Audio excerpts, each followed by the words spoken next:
Oh, man. Thank God that the Heat got a win. Listen, I know there's going to be some people out there that might take a pessimistic view on this game and say you were in a dogfight with a very bad Toronto Raptors team that, yes, has some decent players, but record-wise, they're pretty terrible. There's going to be some negative Heat fans saying you blew another fourth quarter lead and it took overtime just to beat those dudes.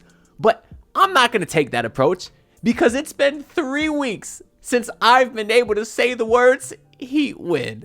And as this game was winding down and Grady Dick was hitting another three and RJ Barrett was hitting another three and Emmanuel quickly was turning into Steph Curry, I was already thinking in my head, how the hell I'm going to start this video if the Heat lose again? How am I going to start it? Because it would be the 5th loss in a row. It would be they would still be winless since the Jimmy Butler trade. Although technically Jimmy was traded during the Philly game and we won. But then we lost to 4 straight. But you had this all-star break. You know, that was fun with Tyler Herro winning the 3-point contest and everything. It was a great weekend. You had him talking about clarity. And if the Heat would have lost this game coming out of that break to a team that's pretty inferior record-wise, I don't know what I would have did. But we don't have to worry about it, because the Heat come away with a win. And as y'all can see, I'm back here in the childhood home in Davie, back home in Broward County over here. Now, I don't have a lot of notes for this game, so we'll just kind of go off memory and off box score because, you know, I was driving back from Fort Myers, so I had to catch up on the DVR. And luckily, I was actually able to see the ending live because it went to overtime. So I was almost caught up by the fourth quarter. I had my camera ready if Bam Adebayo would have hit that game winner. God, there you're just in time. Get in here. Get in here. Tyler Herro's about to hit a game winner. Come in here. Tied game. 15 seconds left. Tyler Herro. Don't jack up a bad three. Get to the rim, baby. Good screen, Davion. Herro to the rim. Bam. For the win. Who I feel like in his career has been perfect on game winners. You obviously have that Pistons game winner where he hit the 3 at the buzzer. You had the Nets game winner a few years back in COVID. The Spurs game winner a couple of weeks ago. I thought we were about to get another one. But Bam just misses the little floater in the mid-range. But in that overtime, he got cooking right away, had a few baskets right at the rim, and then fortunately, the Heat kind of blew out the Raptors in the overtime period. I think they won by like 13-2, so we didn't have to sweat it out too much because that fourth quarter was scaring me because the Raptors did kind of get hot for a little bit, and the Heat were able to match. They kept it close, and they fortunately were able to get away with a dub, something that they desperately needed as they are now 2 games under 500. So they were 3 under, and now they're 2 under, which I was kind of happy, but now saying that out loud, it kind of sounds bad. But hey, maybe there's potential for the Heat to go on a run as we enter the second half of the season here. I want to go through some of these stats so we can talk about all these players individually. We'll start with Andrew Wiggins, who got 25 points today and 8 boards. He shot 9 and 19. So not super efficient, 2 of 6 from 3, but it's kind of how he got those points. We talked earlier about how he was able to get to the rim, and you can just tell that there was another guy out there that was able to contribute points late in the game.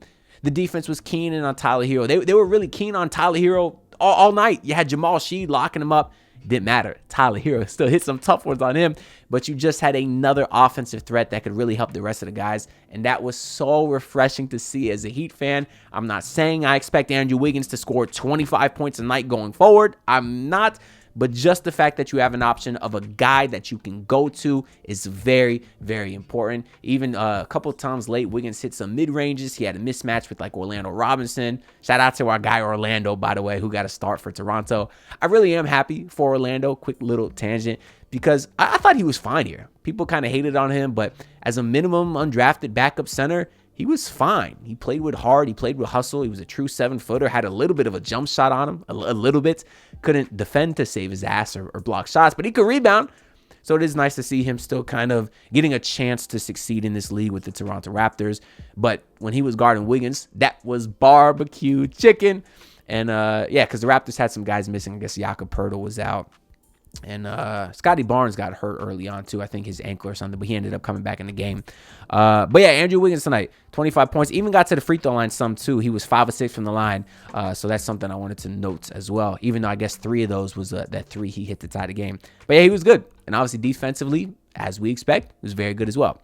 Bam Adebayo, 19 points, 12 rebounds, shot 8 of 13. He's starting to stack up these efficient nights. And in my last video, I kind of talked about some optimistic stats that should make us Heat fans feel good going into the second half of the season, just looking at some trends. And I think the last trend I said was Bam Adebayo's continued aggression, because obviously the 2 weeks prior to the All-Star break, we really saw Bam look like the guy that we were accustomed to, the guy that can be a 20-point per game scorer, taking advantage of mismatches, getting to that mid-range shot. And I said, if we can continue to get that aggression from Bam and pair that with the great Tyler Herro that we got to start the season, this Heat team can be very, very dangerous. And we kind of did get that today from both guys, because although Bam only took 13 shots, late in the game is when he was aggressive. And we also did see him get to that mid-range multiple times today.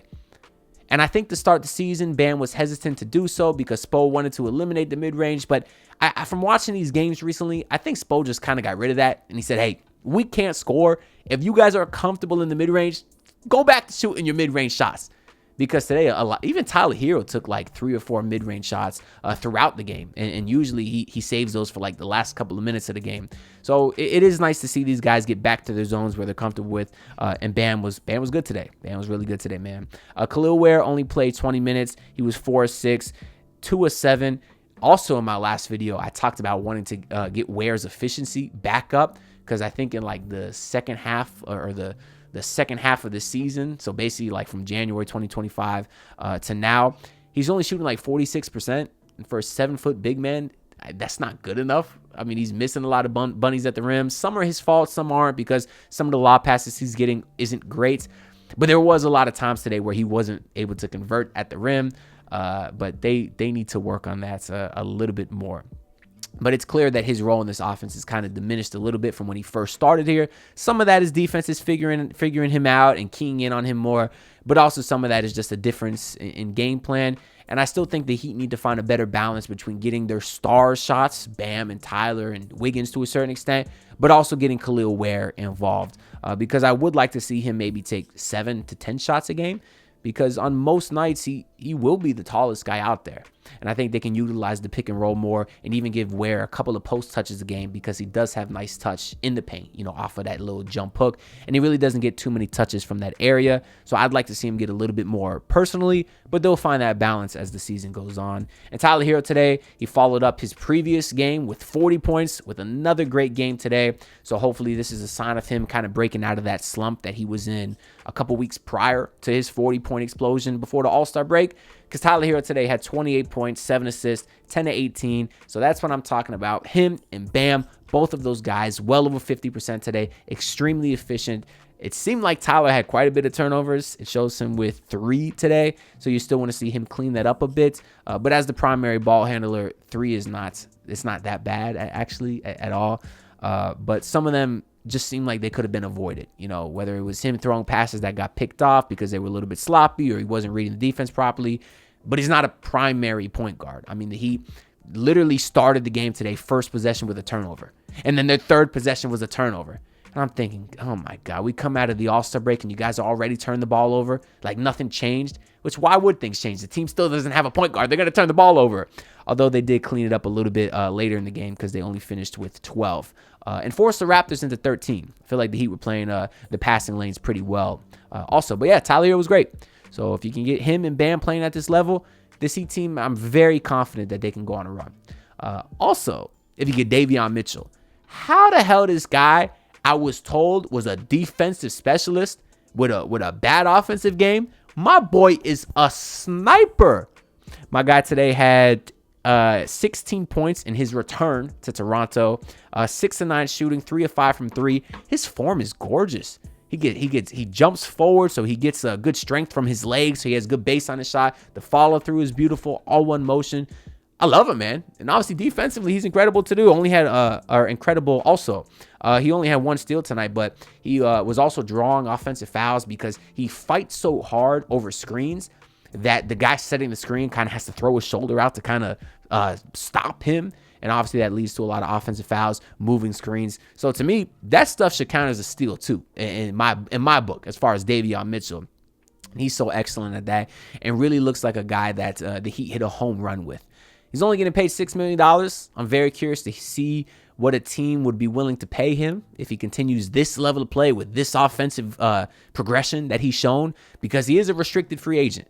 So if another team is willing to give him $10 million a year over 3 years, I don't know if I'd want the Heat to pay that. But, I mean, we'll worry about all that offseason talk later. I just guess it's a good thing we're worried about what he would do contractually, just because that means he's been playing well, right?